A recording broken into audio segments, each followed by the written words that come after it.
Press up to your hands and knees. You might remember this from one of the other videos. Tuck your toes, and you're going to press up to what is called a downward facing dog.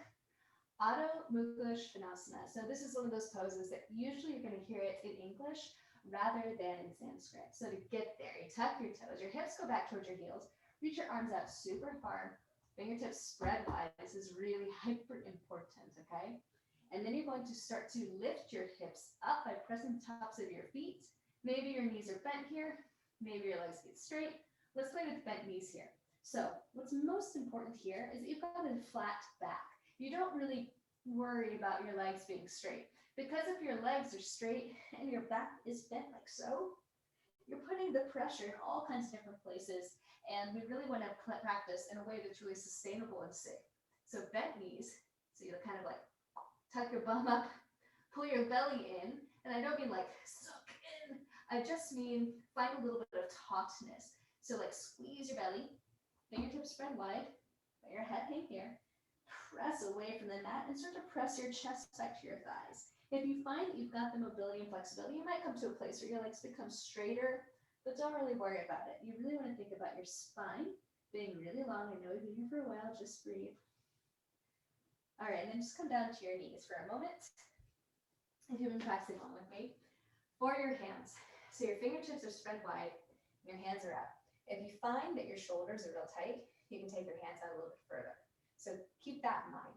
You want to make the crease of your wrist more or less parallel with the front side of your mat, so that short side. That means that you don't want your hands out like so or pointed in. For most of us, it's either going to be index finger pointing straight up or in just a bit. So it just kind of depends on the way that you're built. But think about making sure that the crease of your wrist is parallel towards the top of your mat. Other things to consider, so that we don't put too much undue stress on the wrists, you want to make sure that you are placing most of your weight and your effort and your pressure on your index finger mound and your thumb mound. So imagine this part of your hand is the strongest, okay?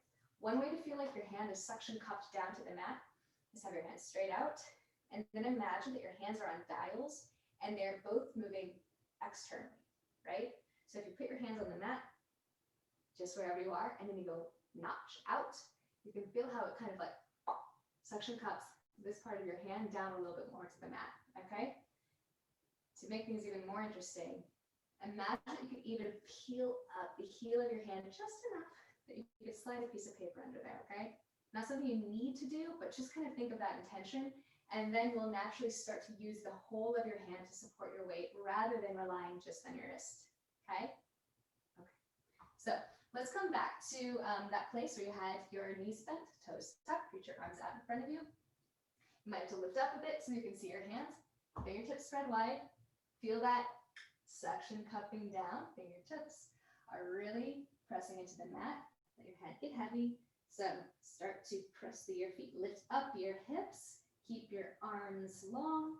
Keep your spine long, your breath long. Your knees can be bent. And then imagine that your inner elbows are pointing toward the front so that your elbows don't splay out to the sides. Okay? Just breathe. All right, then on an exhale, look towards the top of your mat. And you're going to walk to the top of your